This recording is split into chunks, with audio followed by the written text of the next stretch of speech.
Hello সবাইকে, welcome back to my channel. আজকে আমি চলে এসেছি বিরিয়ানি খেতে, বিরিয়ানি টেস্ট করতে। তো এসেছি হলো এমকে বিরিয়ানিতে। শুনেছি নাকি এখানকার বিরিয়ানির কোয়ালিটি খুব ভালো, আর খুব একটা বেশি দাম না, রিজনেবল প্রাইসেই। তো দেখতেই পারছো ওপরে তাদের ব্যানার লাগানো আছে এমকে বিরিয়ানি। তো জানি না দেখতে পারছো কি না, কতটুকু চেষ্টা করছি পুরোটাই দেখানোর। তো টেস্ট করে দেখা যাক কেমন বিরিয়ানি খেতে। তো যদি ব্লগগুলো তোমাদের ভালো লাগে তাহলে একটু সাপোর্ট করো আমায়, পাশে থেকো। আমার ফুড ব্লগগুলো তোমাদের ভালো লাগছে কি না কমেন্ট করে জানিও আমাকে, কীরকম ভিডিও আমি পোস্ট করব, বা আমার ভিডিওর মধ্যে কোনো ভুল ত্রুটি আছে কি না। যদি থেকে থাকে প্লিজ আমায় একটু জানিও।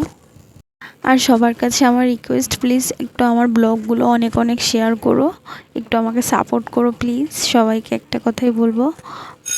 তো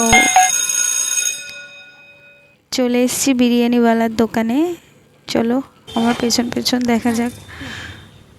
তোমার এখানে চিকেন বিরিয়ানি কিরকম পিস? হ্যাঁ,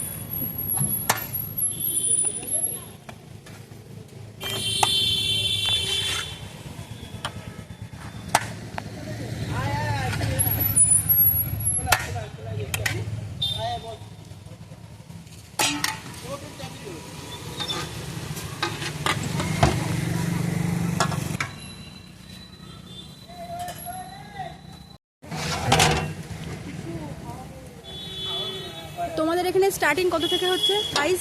130 থেকে হচ্ছে চিকেন, আর 70 থেকে আছে তোমার আলু বিরিয়ানি। 70তে আলু বিরিয়ানি, 80তে এগ বিরিয়ানি, আর চিকেন বিরিয়ানি 130তে রেগুলার, স্পেশাল আছে 200তে, আর 210-এ আছে মাটন রেগুলার, 250-তে মাটন স্পেশাল। এছাড়া কম্বো মিলস কিছু আছে, তুমি একবার এটার স্ন্যাপ নিয়ে নাও। এই চারটা একবার দেখে নাও তোমরা সবাই, যদি কখনো এখানে আসতে চাও তো। বিরিয়ানি নিয়ে তো বাড়ি চলে যাচ্ছি। তো দেখা হচ্ছে নেক্সট কোনো ইন্টারেস্টিং ফুড ব্লগ নিয়ে। আজকের মতো টাটা। রায়তাটা কতটা ঘন তো বলে দাও তুমি মুখে। তোমার রায়তাটা অনেকটা ঘন, এর মধ্যে কি কি আছে একটু বলে দেবে। কি কি গাজর দাও? আছে, শসা আছে, পেঁয়াজ আছে, দই আছে, টক দই আছে, অনেকটা ঘন আছে। চিকেনটা ভালোবাসা